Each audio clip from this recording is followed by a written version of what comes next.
Hey, I'm CC Summers, and welcome back to Courtin Cowboys, the game where I am actively trying to get kidnapped by Jack, and I feel very weird about it. These are all the achievements that we have left to get. Magnolia and Dijon, Jade are all done, but we still have Florence, Will, Jedediah, the Bastard, Jack, and then of course the verses, which is what I'm going to be trying to get today. I'm going to try for Jack versus Dijon, because I feel like that'll be easier because I know I can access Jack and Dijon at any time. Not quite sure about Will. Haven't been able to get to him yet. Kinda don't want to. He freaks me out and he looks like he smells, but I guess at some point I will have to get there. So I started yet another save, so that I can just start completely fresh, and we're gonna go sleep with Jack, and then we're gonna sleep with Dijon, and then we're gonna go to sleep. Okay, drunk man to the left. Hello, drunk man to the left. We're just gonna flirt. What up, homie? Go to sleep. Shh. Back to the parlor. Outside. Downtown. To the pasture. And we're gonna talk to Dijon. What's up, man? What's wrong? You're so funny. Let's find the sheep together. I feel like he was more unhinged when we did this one. And I like setting myself up for success, so. Okay. So now I'm gonna go back to the inn, go to my room, and go to sleep.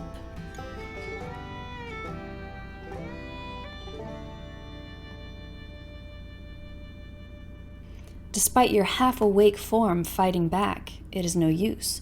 The feeling continues to persist. What is happening? An oddly familiar voice pipes up, irritable in tone as he speaks. Watch it, you're gonna drop her.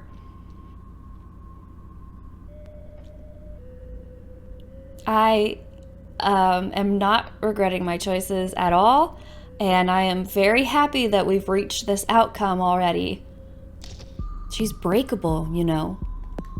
You feel your body sort of shift, unable to open your eyes quite yet. They feel so heavy. She's not that fragile. Besides, I doped her up real good before we left her room. She'll be fine. I'll be fine. She may not be that fragile, but you've got the body type of a gorilla, so be careful with her. I mean, Jack has a lot of experience with drugging people. We know this, so I'm sure we'll be okay. I got it. Jeez, Pumpkin. You sure got a mouth on ya. No wonder she couldn't stick with you. Well, clearly she couldn't stick with you either, or we wouldn't be here. We'll find out who she likes better soon anyways. It's not really her fault she keeps getting so lost with people like you leading her astray. Give me one good reason I shouldn't burn your barn down and slaughter all your pathetic sheep. I swear to God, you sweaty brute, if you touch my sheep. You hear a husky laugh, Jack's chest rumbling against your body as he holds you. Okay, I'm supposed to be staying calm here. Look, if Cece can say for sure that she'd be happier with you, I'll drop the damn issue. Her happiness is what matters most to me anyways. Seems like we have the same goal, which is good considering we're almost there. Where are we going? Good thing, too. I don't like this place one bit. Dangerous things out here. I don't come out into the woods if I can help it. Only for Cece or my other sheep. You can both hear and feel as Jack awkwardly clears his throat. If you don't mind me asking, how come? Surely you could just bring yourself a gun for protection and such. Dijon seems to pause for a minute, quiet, as he walks through the underbrush. I bring one with me all the time, but some things out here ain't too fazed by being shot. Preach, Pumpkin. Well, no more worries, we're here. Preach about things not caring if they get shot or not. You feel moved, fighting against the weight keeping you from being fully awake. Ugh. You can feel the warmth of a calloused hand, smaller than Jack's, though still pretty big. Dijon squeezes your cheeks a little, turning your face one way and the other to look for wounds. Good, she's not hurt. With how tall you are, I thought you were going to run her face into a tree branch or something. I think you underestimate me a little, pipsqueak. You can feel the cold earth against your back as you're fully set down on the forest floor. Well, hello, boys. Fancy seeing y'all here. With your final bit of strength, you open your eyes. Looming over you, two disturbing smiles stare down at you expectantly. Oh, you're waking up. How are you feeling, sweet thing? I hope your head doesn't hurt. Jack flashes a sort of aggressive expression towards Dijon, presumably regarding the pet name. Where am I? From the looks of it, you're out in the middle of a clearing in the woods, completely unfamiliar to you. You're out somewhere that nobody will interfere with our personal business. I gotta ask you something, you see. You've been a little lost. Been seeing a few too many people, including me and this ginormous fellow. It's just those two. I literally just got here. Brand new save. And well, you can't exactly have your cake and eat it too, darling. As Dijon speaks, Jack's eyes never stray from yours. What this little guy would like to know from you, sugar, is who your heart belongs to.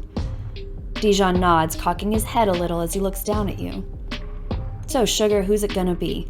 Neither, because I do not know you. Either of you. It's been 2 days. Fuck. Okay, I guess let's pick. The look on Jack's face about the stolen pet name speaks for itself. Who does your heart belong to? I feel like if I don't pick Jack, he's going to crush my head in between his hands like a watermelon. Like, I feel like not picking Jack would not bode well for me. But I feel like if I pick Jack, then Dijon's just going to stalk us for the rest of his life and kidnap me away. And then I'll just be trapped with him. Either way, this is not going to be a good ending for me. Oh, I can just let the time run out. How about neither, bitches? I'm gonna die. You mumble, finding yourself struggling to speak. Dijon's hopefully expectant face slowly loses its joy as he watches you hesitate. Jack's, on the other hand, doesn't even waver. Honey? You aren't choosing me. Why aren't you choosing me? An odd note of panic pitches. Oh shit.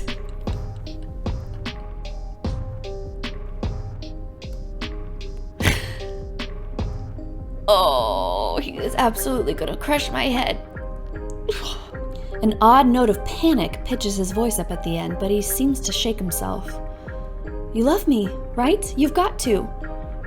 A booming sort of laugh erupts from Jack, loud and intense, as he reaches out, palms slapping against Dijon's shoulder as he roughly pats his back. Why can't they just be together? They can be creepy in love together and run away into the woods together and leave me the fuck alone. Aw, pumpkin, reality hit you hard, huh, baby? It's okay. Jack stops mid-sentence.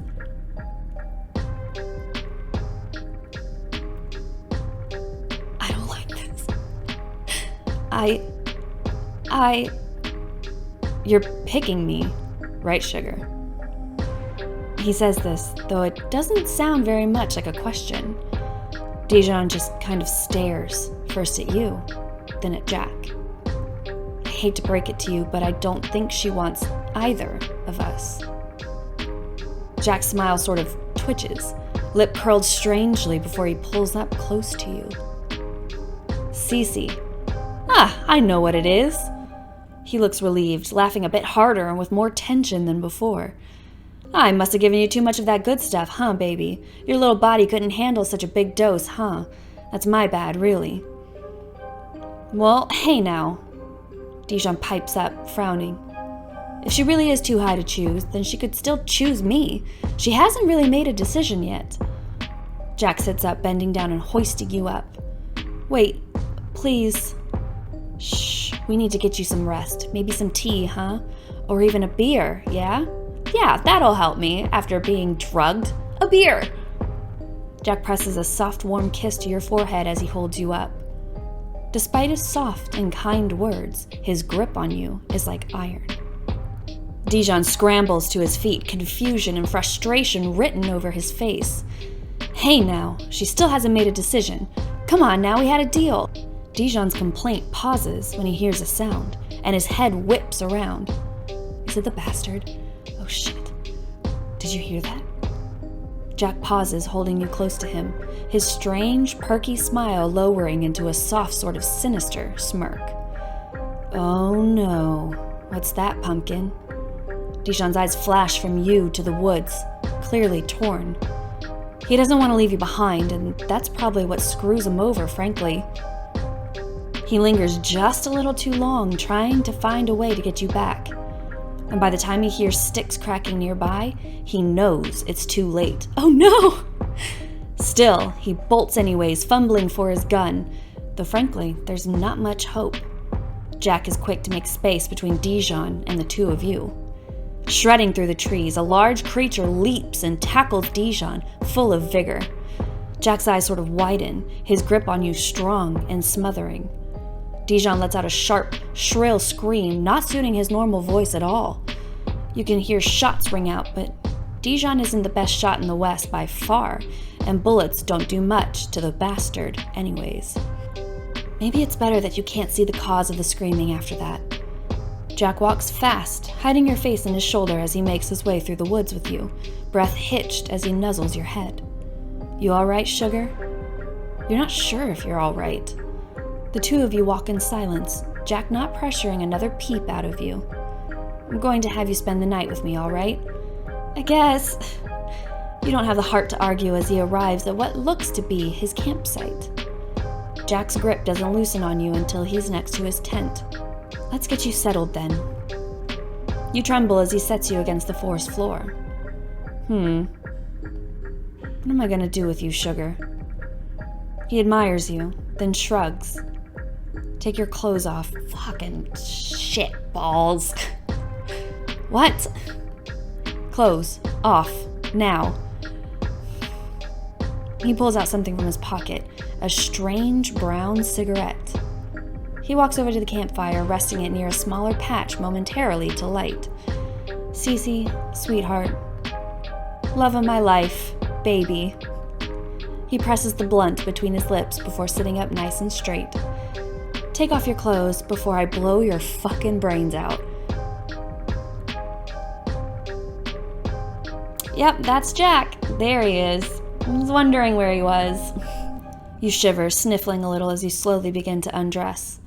He stares, watchful eyes taking in every new piece of exposed skin. He wanders over something in his grip. Rope? He nudges you with his foot, which only causes you to panic, scrambling to undress faster. Once nude, you sit on the floor. He's firm, wrapping the rope around your neck.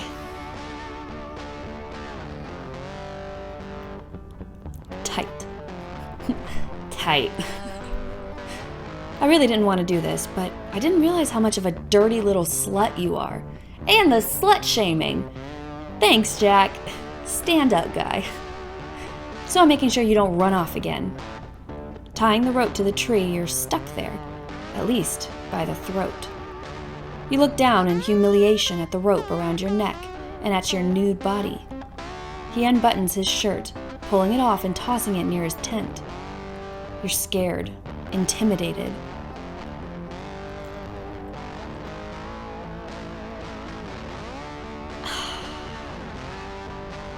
God damn it, Jack. Fucking Jack. Fuck you, Jack. God damn it. I hate this man. You shiver, watching him as he walks over to his tent. It's cold, your body tense and quivering from the weather. You're sticky, gross, naked, and covered in goosebumps. And tied to a tree. You watch as he digs through his tent. It's gonna get cold tonight. I think you've earned a blanket. Oh, thanks. He walks up, wrapping a large wool blanket around you. It's scratchy, smelling sort of funky and like his musk. Ew. Despite everything, it's the most comforting thing you have right now. You sniffle, hiding your face. Regardless, you can feel his stare. I'm gonna sleep. You take care. Thanks. He reaches out, ruffling your hair before he wanders back, crawling under his tent. Tight. You realize quickly that wallowing in your pity will get you nowhere. Your hands slowly reach up when you're sure he's asleep. In the dark, only lit by the campfire, you feel along the rope. It's heavily knotted. Experienced? You attempt to untie it, or anything, really. Though while you're tied up here, you can hear a strange growling noise. It's the bastard. Fuck, we're gonna get eaten! A shiver runs up your spine. The fuck is that? Your head whips around a few times. Oh God. And is Jack gonna save us? No, he's not. No, he's not, because he's a bitch. You act fast, tugging on the rope, gnawing on it, rubbing it against the tree. The thick, rough bark is strong enough, sawing the rope and causing it to fray. You have a lead. You keep sawing and sawing until finally the rope is only a couple strands away from freedom. You tug with all your might. Snap! The two rope halves fall, and the sudden realization of your freedom hits you. You slowly stand, wrapping the blanket around you. And you run. You book it, running as fast as your legs can carry you. Run all the way back to town. You step on rocks, twigs, the whole underbrush of the forest, but you don't care. You need to leave. Sugar? Oh shit. Run, girl, run. His voice is far away, a shout. Fuck! Oh God. You hold back choked sobs as you continue to run, as well as Jack's voice. You hear a separate entity. A loud, demonic growl. Get away! I'll shoot your sorry ass, you demon from hell. Yes! Get eaten. Yes! From the sounds of it, you're not the one he's talking to. A familiar light is ahead. A blessing to your eyes, really. Town. Bare and blistered feet along the cool cobblestone, you rush towards the inn, making it to your room in a hurry. What the absolute hell? You quiver, hiding in your room. You can't believe this just happened. Is he dead? Did that monster get him? You curl up on your bed, still wrapped in the wool blanket as you drift off to sleep. Oh God, we just went to sleep? We didn't at least barricade the door or something? He's gonna come in the room all fucking scratched up, looming over me, and he's gonna strangle me. You wake groggily so. Oh! Okay. We're still alive? We're still alive. Let's go to the sheriff's office. I do not care about this man. I don't care. I don't care about you, Florence. I need to report a crime. I currently have no crimes to report. What does that mean? What do you mean I have no crimes to report? I have plenty of crimes to report. Oh, he's not there. Okay.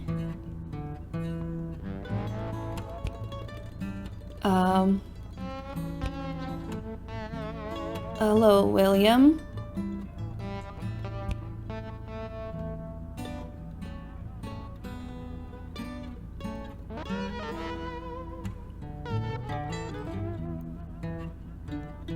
So we survived?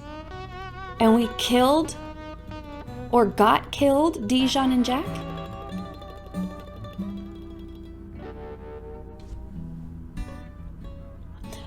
Not too bad of a day, if I do say so myself. Let's approach the strange clown. And we're gonna follow him. And I'm gonna see if maybe we can talk to him. You know,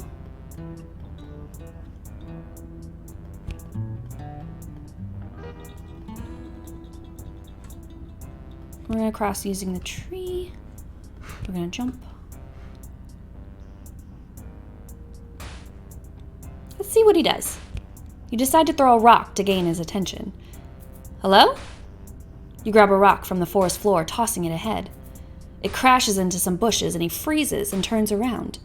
He grasps at his hip for something, but from being unsuccessful, he begins to bolt, running away. Hey, wait! You call, beginning to run after him. Though he seems that if he's trying, he can easily surpass you. Shit! You lose sight of him pretty quick and slow to a jog. Fuck. Maybe you can try again tomorrow? You aren't really sure since you spooked him. You turn, heading along the trees back toward the creek, until finally you're greeted by it. Aw, man. Okay, maybe... Hang on. Okay, so I'm gonna, like, not chase after him then. He's skittish. He's too skittish. What happens if we just go through the water? You attempt to hurry, finding that the creek so far reaches to about your calves.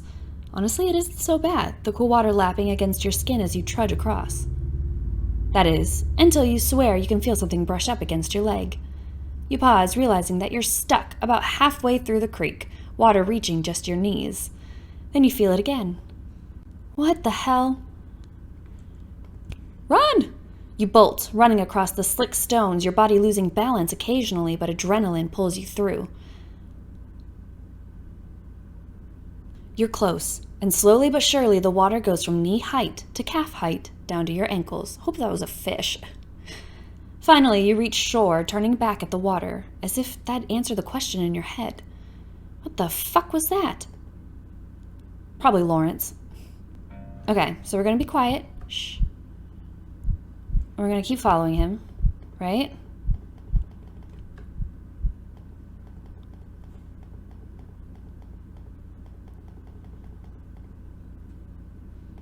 Okay.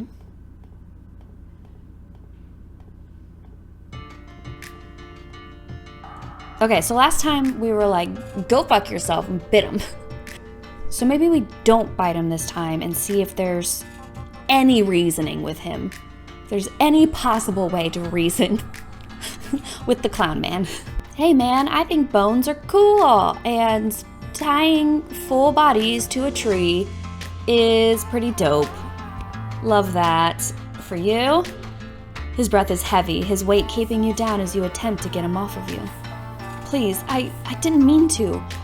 You find that with your pleas, he sort of stares as if to listen to you. This is your chance. I just wanted to see what you do. He stares, almost as if he doesn't believe you.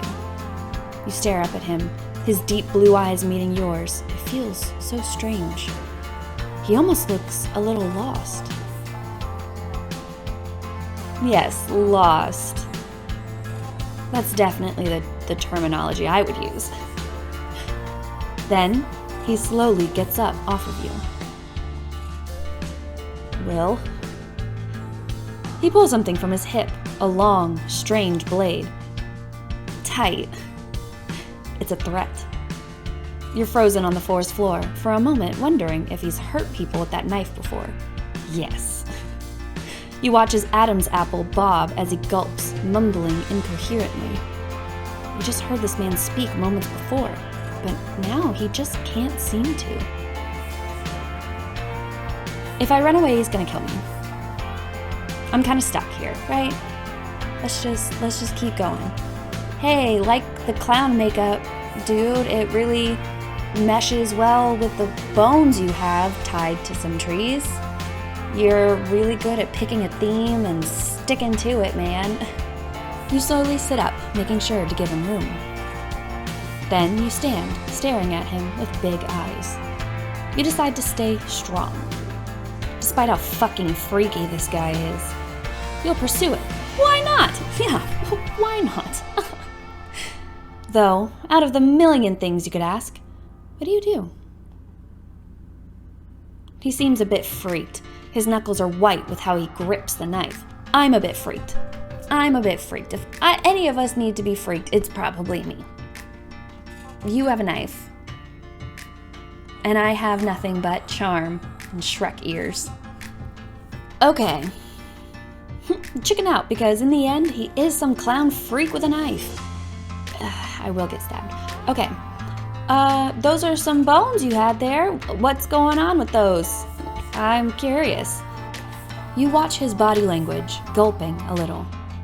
Why do you bury bones? His eyes perk up a little, his expression softening. It cleans them, like the meat. All them critters eat it up when they're underground. Don't like when they're gross like that. Who would? He pauses, looking at the ground. It doesn't work either when they're nasty. What work? You stare, trying to get an answer out of him. He seems to not want to answer. I don't want him to answer. You take a step towards him, deciding to test the waters a little bit. He seems nervous, but he doesn't budge, and you successfully move towards him. What's going on with the makeup, my guy? Why do you have this stuff on your face? The makeup? He smiles at that, shockingly responsive. I want to make people enjoy being around me.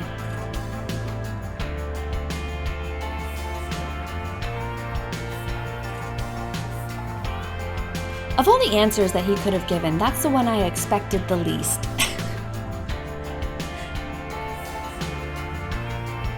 I would say get a new thing, my guy. This is not working. He sighs. I just have to enjoy being around them first. Valid. He shrugs a little. You take another step, slowly bridging the gap between you two. With your interest in him, without hostility or fear, his grip seems to loosen on the knife. What's going on with your skeleton friends? Why'd you make those skeletons? They weren't exactly human, partial animal and partial people. Your eyes wander to them.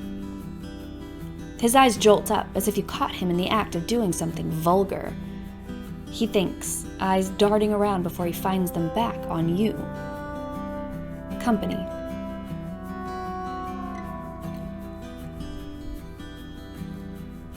I knew it. I fucking knew that was Lawrence.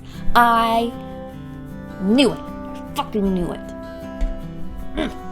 You sort of grow uneasy. Freaky. You finally bridge the gap completely, leaving you standing in front of him. He's a bit threatening to look at up close, but you think you understand him a little more. Really? Because I don't. He's almost enjoyable in a weird way. In a very, very, very weird way. Like a super weird, do not understand kind of way. Is there something wrong with you? Yes. A shiver runs down your spine. You nod slowly, thinking you've gotten enough information. You take a few steps back. I'm going to go, all right? He stares and then slowly nods as if to give you permission. The creek is that way. He points past you, making it clear. Thank you. You turn and begin to walk away. What the hell even was that whole interaction? It feels so strange and bizarre. After a while, you pause, feeling eyes on you. In fact, you swear you can hear him following you now. You earned a stalker, is what that said. You hasten your steps, heading off to find the creek again. After a while, you can hear it. Roaring water! It's the creek! Yay! You're finally back. What would you like to do?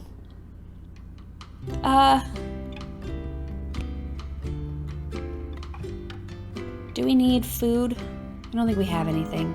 I'm gonna get some food and then we're gonna go back uptown. So, see you in a second. Okay, I went and stopped and got some more money. I mostly just wanted to see if you were able to get more money now that Dijon's gone. You are, in case you were wondering. Okay. What up, Florence? Where are you from? Oh, Magnolia. Oh no. Sure. What happened? Then you remember.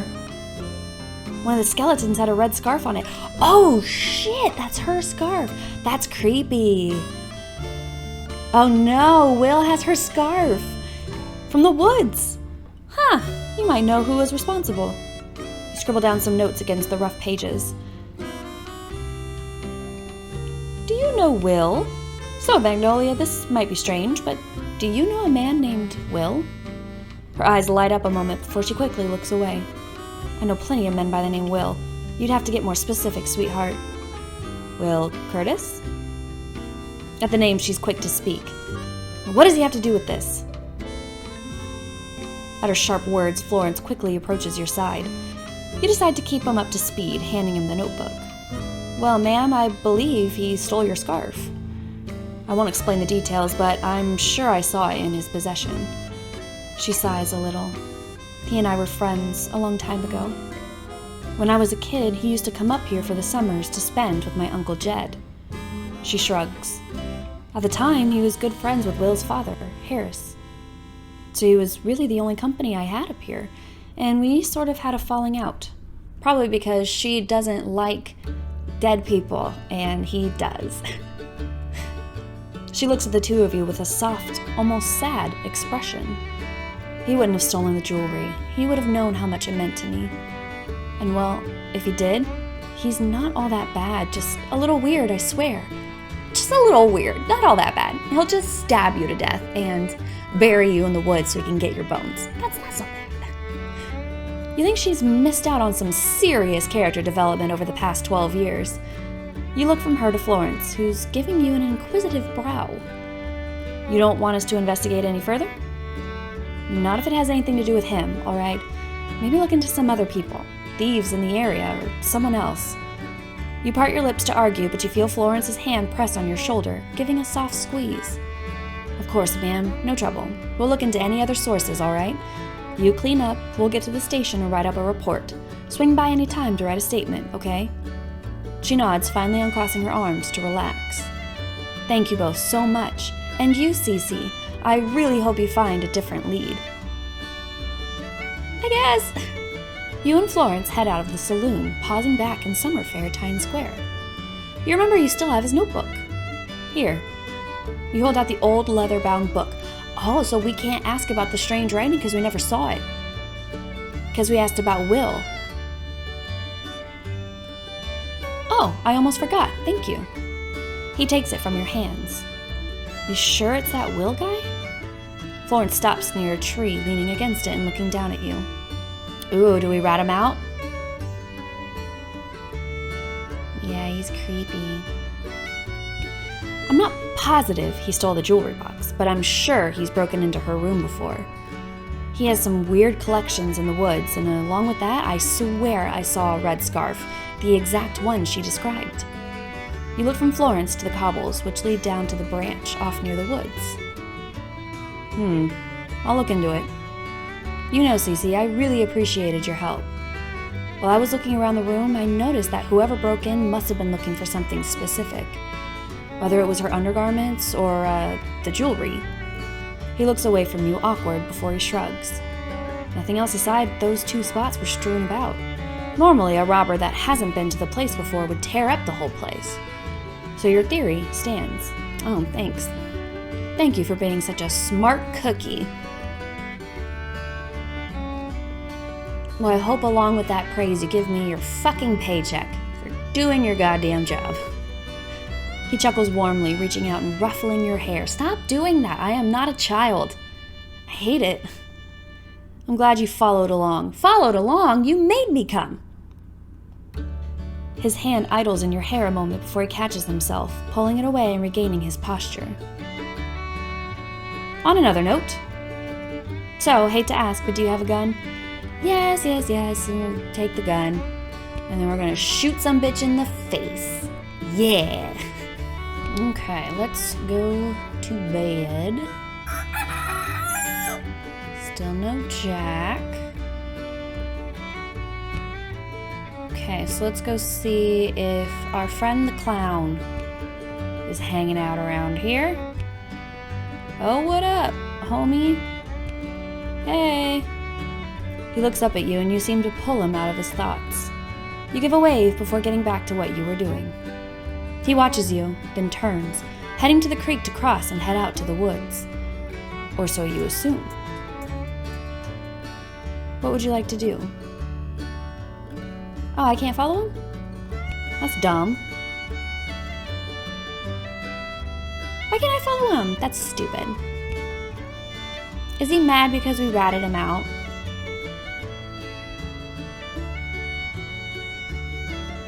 That's dumb. Okay, so there's no reporting of any dead bodies anywhere. I think what we're gonna do is we're going to sleep through the week, and then the next weekend we can start doing Florence's route, and I'm gonna shoot him in the face, and then see if at any point during that week we can talk to Will, or if it's just like a sup, bye kind of situation. Will doesn't want to talk to me.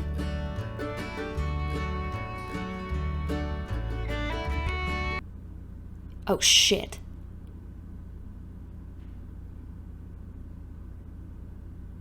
Okay, it is Wednesday, my dudes, and I went and said hi to Will. He ran away from me, and then I was going up to the fishing area, and the bastard's here.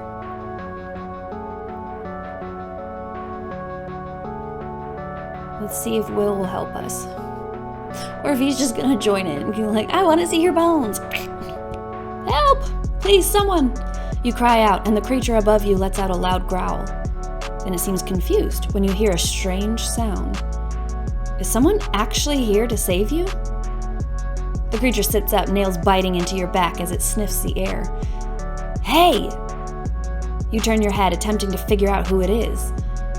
Will? He has a knife in his hands and looks as though he's waving. Why would he be waving at you? The creature stands slowly, nails retracting from you as it lumbers, crawling off of you. Will has a brave face, slowly beginning to step back. The creature, or, well, man, stands on his two legs, hands in inky black, fading up his forearms. The fuck is this guy? He's nude, legs covered in dirt and mud. You slowly sit up, scooting away with fear as Will trains his eyes on the creature. Go. He can talk? Leave her alone. She's mine. Oh, fucking shitballs. She doesn't smell like you. I didn't think he could talk. Will gets a strange and uncomfortable look on his face, glaring before he keeps himself steady. Touch her again, and I'll kill you. Will's tone doesn't falter, voice smooth and cold. Does he have some secret powers that I don't know about? Because, like, if Jack couldn't get the best of him. With what? That toothpick? The bastard slowly looks back at you as if debating something. He slowly turns back. A deep growl erupts from his chest, then he lunges. With a strange swing, Will plunges the blade hard into the bastard's gut. An uncomfortable sound wails from him, and he slams Will hard to a neighboring tree. You're frozen in fear, unable to move or keep your eyes away as the creature approaches him. Will seems to be knocked out against it. Do we still have the gun? As the bastard approaches, sniffing to inspect the body, Will lunges up. Like, we have a gun, right? Like, we should have a gun. Oh, shit. Oh, shit. Oh, he got him good. Ooh, there's no coming back from that, man. A large, animalistic cry erupts from Will as the knife embeds into the bastard's face. The creature screams, black blood spraying from the wound. What the fuck is he? What is he? I wonder if he's another one of the brothers, you know, like you've got Mortem, and then you've got the innkeeper. What's his name? Starts with an A. I don't remember right now. I'm sorry. But then you've got this guy. Maybe they're all, like, related to each other. I don't know what it is about this town specifically that they like, but... His hands fly up, and he pulls the knife from his eye socket, black tar-like sludge dripping from the estranged wound. The bastard tosses it towards Will. Will is panting, quick to grab the weapon once again, and instead place himself between you and the beast ahead.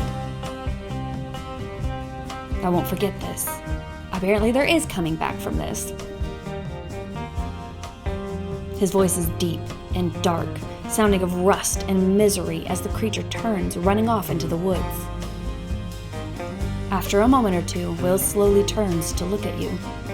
Silently, he offers his hand. You're shaking a little and you reach up to take it. He helps you up, then immediately lets go of your hand.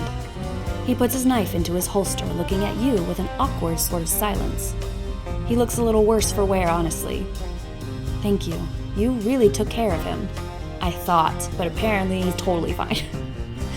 I didn't. No, you didn't, apparently. He looks ahead at where the creature disappeared from. He's still alive. He's strong. That won't kill him. Not gunshots or most stab wounds. He's not like us, obviously. He finally pulls his eyes away from the woods, looking at you instead. He gives you a strange stare, then turns, walking in the direction of where he went. You go to say something, but before you can, Will turns and looks at you. Go home. I'm clearly not the only monster in these woods. Oh, what a badass. Then he turns, walking through the brush as he begins to track the wounded animal. You sit and stare, unsure of what to do with yourself. You head back to the pond, shaken up real good. You couldn't do anything else? Okay. Well, I guess we'll try to find him again later. Oh, so it looks like this was an ending. I hope we can keep going and get another ending, but I'm not sure. But we definitely got an ending with the bastard, so. Yay. And also...